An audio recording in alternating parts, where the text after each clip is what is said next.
नमस्कार दोस्तों, सत श्री अकाल। ਅੱਜ ਤੁਹਾਡੇ सामने ਅਸੀਂ ਹੈਮਰੇਜ ਦੇ बारे दसन चले हैगे। तो आज हम आपके आगे क्लास लेक्चर देंगे हैमरेज का और डिफ्रेंशिएट करेंगे कि इंटरनल और एक्सटर्नल ब्लीडिंग क्या है, what is difference between external haemorrhage and internal haemorrhage and concealed bleeding and revealed bleeding. तो अलग अलग जैसे यूरिन में, पेशाब में अगर खून आता है उसके बारे में, अगर मुंह में उल्टी के साथ खून आता है उसके बारे में आपको डिटेल से बताएंगे। तो हेमरेज क्या चीज़ है आज आपको पता लगेगा। हेमरेज की चीज़ है ਉਹਦੇ ਬਾਰੇ ਅੱਜ ਤੁਹਾਨੂੰ ਦੱਸਾਂਗੇ। ਉਹ ਕਲਾਸ बोर्ड ਦੇ ਲੈਕਚਰ ਸੈਸ਼ਨ ਨੂੰ ਤੁਸੀਂ ਸਟੱਡੀ ਕਰ ਸਕਦੇ ਹੈਗੇ। ਇਹ ਫ੍ਰੀ ਲੈਕਚਰ ਹੈਗਾ। ਕੋਈ ਵੀ ਬੱਚਾ nursing, paramedical, allied health, Naini, care giver, pharmacist वो इसका आनंद माण सकता है। अच्छा लगा तो लाइक करना, सब्सक्राइब करना तो शेयर करना साडा चैनल। हाँ जी, हाजिर है। आज का जो हमारा टॉपिक है haemorrhage. Today our topic is on haemorrhage. तो आइए बात करते हैं और जानते हैं कि हेमरेज है क्या। तो सबसे पहले अगर हम बात करें इसकी डेफिनेशन के बारे में, तो इसकी डेफिनेशन है it is the breach in the continuity of the blood vessel. यानी कि जब कोई ब्लड वेसल टूट जाती है और उसमें से जो रक्त कोशिकाएं हैं वो भी उसके साथ टूट जाती हैं, तो उसमें से जो ब्लड है वो बाहर आने लगता है और उसे हम हेमरेज बोलते हैं। तो इसकी डेफिनेशन यही है, breach in the continuity of the blood vessel. जब कोई रक्त कोशिका जो है उसकी कंटिन्यूटी में कोई ब्रीच यानी कि वो फट जाती है तो उसे हम हेमरेज बोलते हैं। तो आगे है इसके टाइप्स के बारे में। अगर हम टाइप्स के बारे में बात करें तो दो तरह की जो टाइप्स है इसकी मेनली देखी जाती हैं। There are the two types of the haemorrhage, external haemorrhage and internal haemorrhage. तो एक्सटर्नल हेमरेज में हम जानेंगे कि इसमें होता क्या है। एक्सटर्नल हेमरेज में जहाँ से हम ब्लीडिंग को आते हुए जो ब्लड फ्लो है बाहर से देख सकते हैं, यानी कि कहीं शरीर के किसी हिस्से में चोट लगी और जो खून है वो वहाँ से बह रहा है, तो हमें वो दिखाई दे रहा है और हमें पता है कि चोट कहाँ पे लगी है, तो उसे हम एक्सटर्नल हेमरेज बोलते हैं। अगर या फिर कहेंगे कि haemorrhage from the injury to the skin with और without injury to the underlying structure. यानी कि जो स्किन के ऊपर इंजरी हुई है, चमड़ी के ऊपर ऊपरी भाग पर इंजरी हुई है और जिसके साथ कुछ अंदर की कोशिकाएं भी मौजूद है शरीर की, तो उसे हम एक्सटर्नल हेमरेज कहते हैं।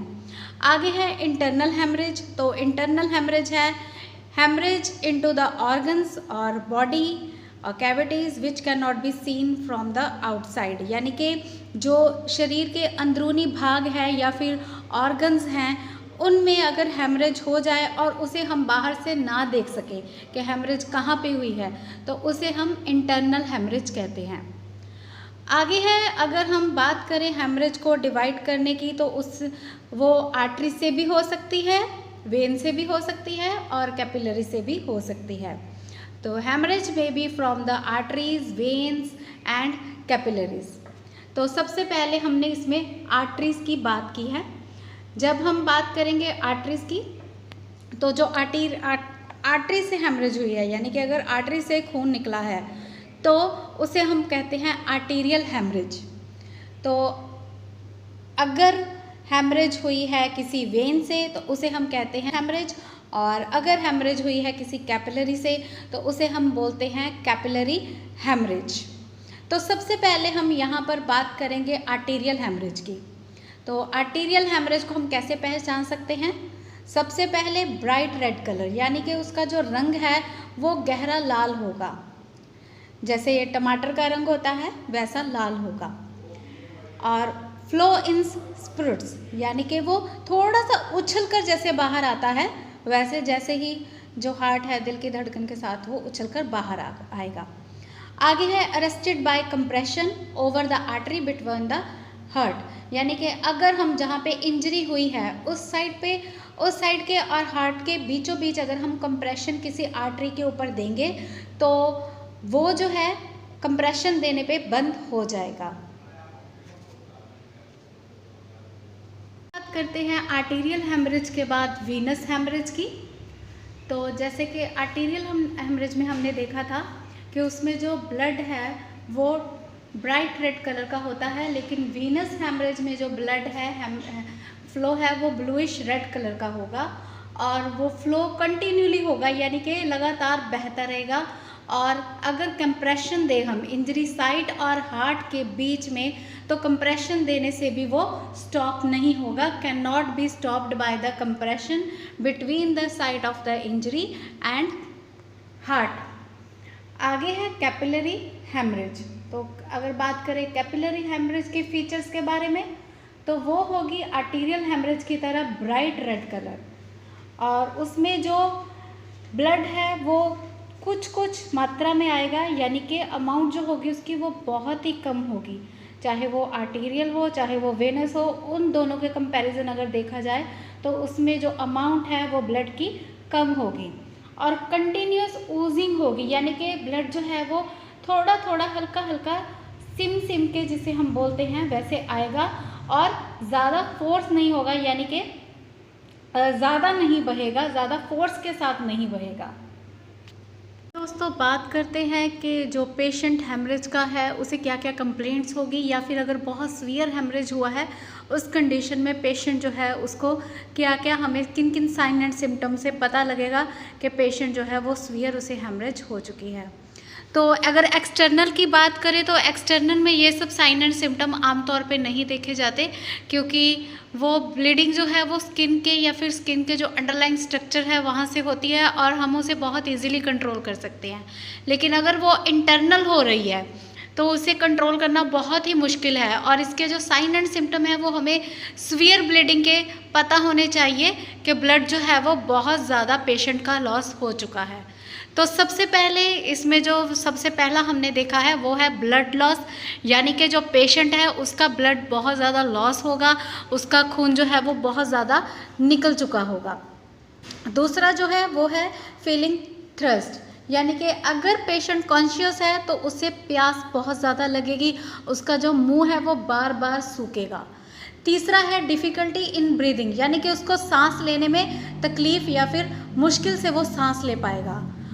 अगला जो है वो है पेल, कोल्ड एंड क्लैमी एक्सट्रीमिटीज़, यानी कि उसके हाथ पैर पीले ठंडे पड़ जाएंगे।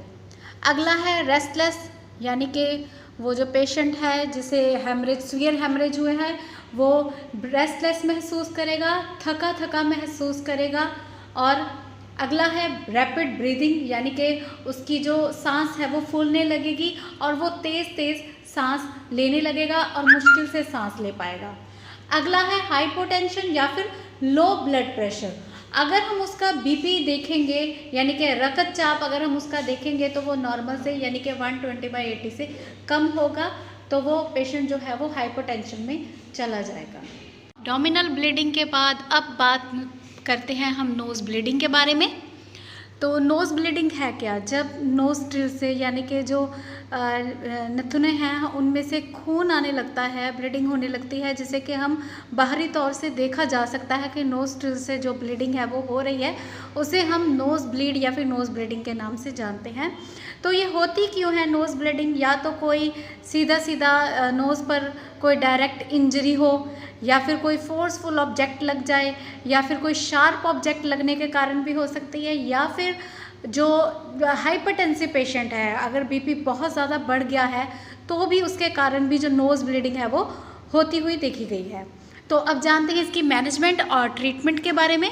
तो अगर बात करें ट्रीटमेंट की, तो सबसे पहले तो आपको पेशेंट को सिटिंग पोजीशन में बिठा देना है, यानी कि पेशेंट को बिठाने के बाद उसका जो हेड है वो आपको हल्का सा आगे की तरफ झुका देना है। तो उसे आप किसी चेयर पर बिठा दीजिए या फिर किसी स्टूल पे बिठा दीजिए और उसके सर को हल्का सा फॉरवर्डली यानी कि आगे की तरफ झुका दीजिए।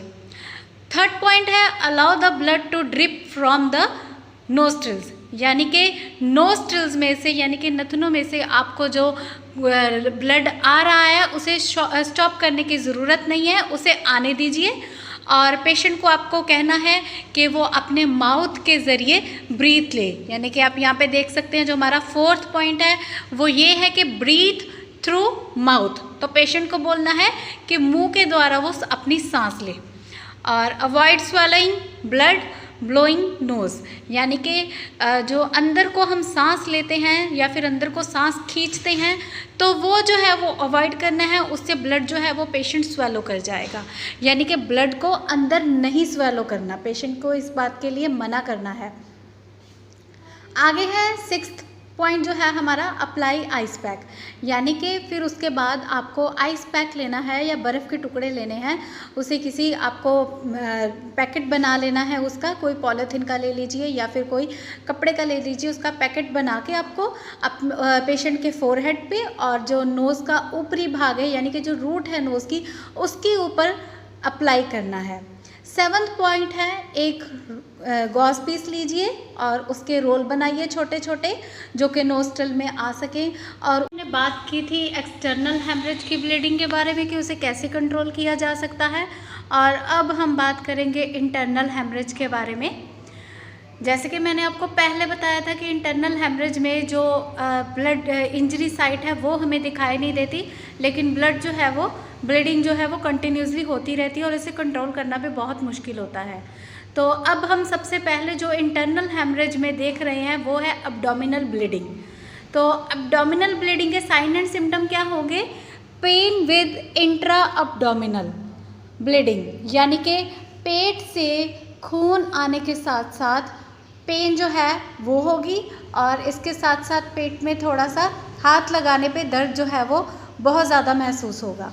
तो आगे बात करते हैं इसकी मैनेजमेंट की। अगर पेशेंट को एब्डोमिनल ब्लीडिंग हो रही है तो आप उसे कैसे मैनेज करेंगे? तो सबसे पहला जो पॉइंट है वो है bed rest in the low head position, यानी कि पेशेंट का सर नीचे करके उसके हेड को नीचे करके और उसका जो फुट एंड है उसे रेस करके हम पेशेंट को बेड रेस्ट प्रोवाइड करेंगे और उसे ज़्यादा हिलने जुलने के लिए नहीं कहना, यानी कि अलाउ नो मूवमेंट्स, जितने भी मूवमेंट्स है उसे रिस्ट्रिक्ट करना है। और उसके बाद पेशेंट को वार्म रखना है, यानी कि कीप वार्म। तो वो आप उसके लिए ब्लैंकेट दे सकते हैं या फिर पेशेंट को कोई बेडशीट वगैरह या कोई ब्लैंकेट देके उसकी मदद से आप उसे वार्म रख सकते हैं। लेकिन do not give anything orally, लेकिन उसे कुछ भी खाने या पीने के लिए मत दीजिए, क्योंकि अगर पेशेंट को हॉस्पिटल लेके जाया गया और अगर वहाँ पे उसकी कोई सर्जरी या ऑपरेशन करने की ज़रूरत पड़ी तो उस कंडीशन में एनेस्थीसिया दिया जाता है। तो इसीलिए हमें कोई भी चीज़ उसे खाने के लिए नहीं देनी मुँह के द्वारा। अगला है ट्रांसफ़र टू द हॉस्पिटल, यानी कि पेशेंट को आपको जल्दी से जल्दी मेडिकल हेल्प के लिए हॉस्पिटल में लेके जाना है। एब्डोमिनल ब्लीडिंग के बाद अब बात करते हैं हम नोज़ ब्लीडिंग के बारे में। तो नोज़ ब्लीडिंग है क्या? जब नोस्ट्रिल से यानी कि जो नथुने हैं उनमें से खून आने लगता है, ब्लीडिंग होने लगती है, जिसे कि हम बाहरी तौर से देखा जा सकता है कि नोस्ट्रिल से जो ब्लीडिंग है वो हो रही है, उसे हम नोज़ ब्लीड या फिर नोज़ ब्लीडिंग के नाम से जानते हैं। तो ये होती क्यों है नोज़ ब्लीडिंग? या तो कोई सीधा सीधा नोज़ पर कोई डायरेक्ट इंजरी हो, या फिर कोई फोर्सफुल ऑब्जेक्ट लग जाए, या फिर कोई शार्प ऑब्जेक्ट लगने के कारण भी हो सकती है, या फिर जो हाइपरटेंसिव पेशेंट है अगर बीपी बहुत ज़्यादा बढ़ गया है तो भी उसके कारण भी जो नोज़ ब्लीडिंग है वो होती हुई देखी गई है। तो अब जानते हैं इसकी मैनेजमेंट और ट्रीटमेंट के बारे में। तो अगर बात करें ट्रीटमेंट की तो सबसे पहले तो आपको पेशेंट को सिटिंग पोजीशन में बिठा देना है, यानी कि पेशेंट को बिठाने के बाद उसका जो हेड है वो आपको हल्का सा आगे की तरफ झुका देना है। तो उसे आप किसी चेयर पर बिठा दीजिए या फिर किसी स्टूल पे बिठा दीजिए और उसके सर को हल्का सा फॉरवर्डली यानी कि आगे की तरफ झुका दीजिए।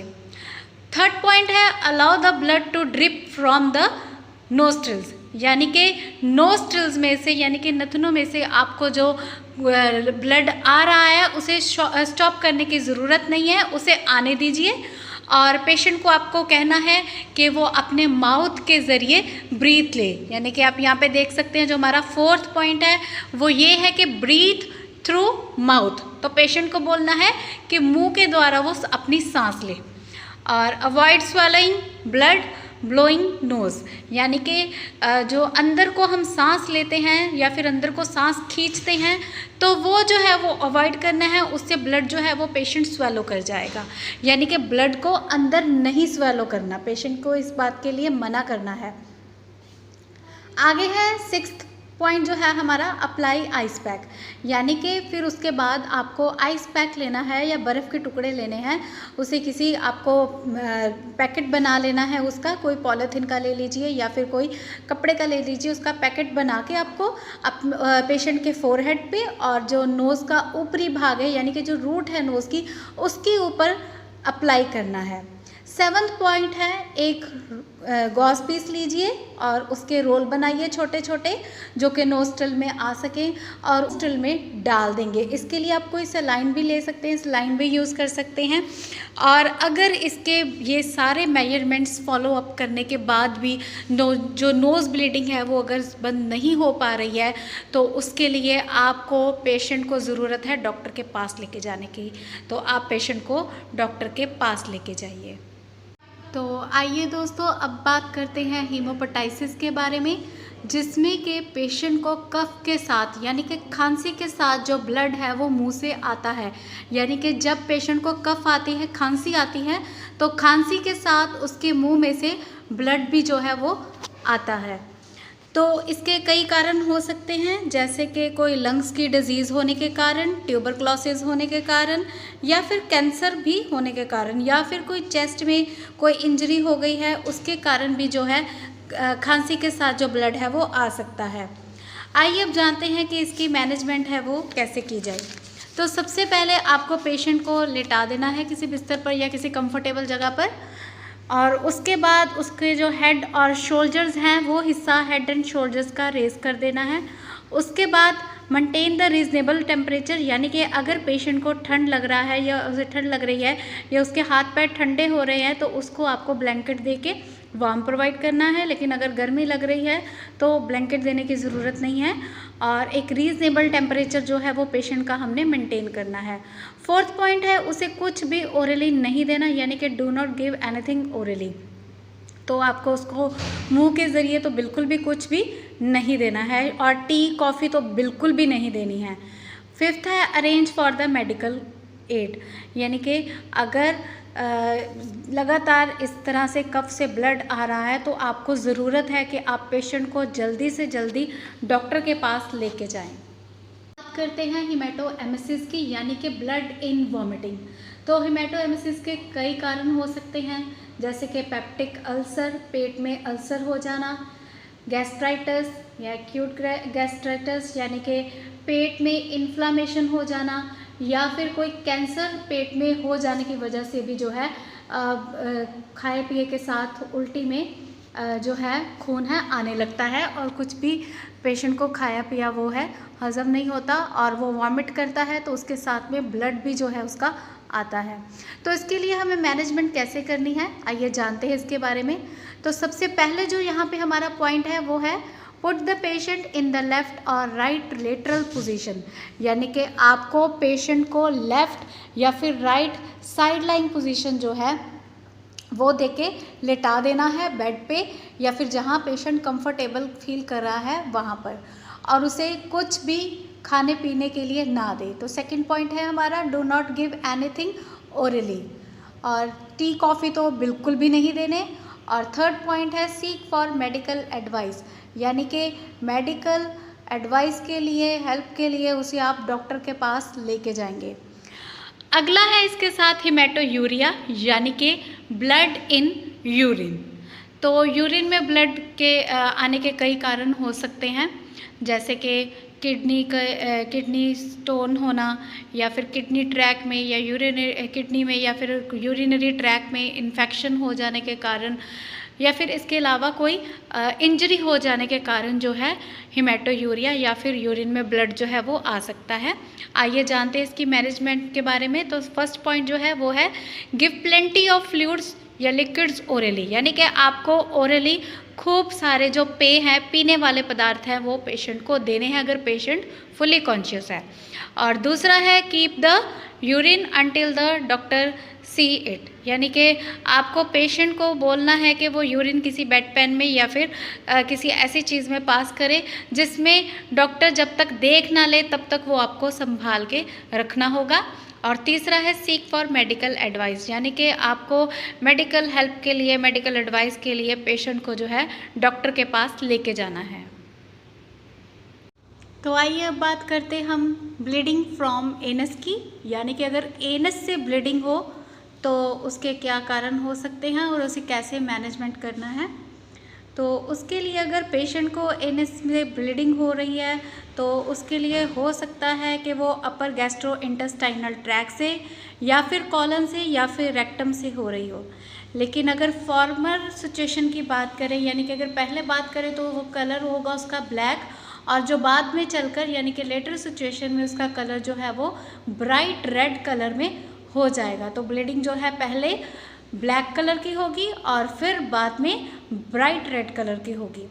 तो इसके कई कारण हो सकते हैं, जैसे कि पाइल्स की वजह से हो सकती है, या फिर कोई अल्सर हो उसकी वजह से हो सकती है, या फिर कोई अल्सरेटिव कोलाइटिस या फिर कोलन का कैंसर हो तो भी जो ब्लीडिंग है वो एनस से हो सकती है। तो आमतौर पे क्या है कि इसकी अगर एनस से ब्लीडिंग हो रही है और वो अगर सीवियर नहीं है तो उसे फर्स्ट एड मैनेजमेंट की ज़रूरत नहीं है, लेकिन अगर वो सीवियर है तो उसकी मैनेजमेंट हम कैसे करेंगे।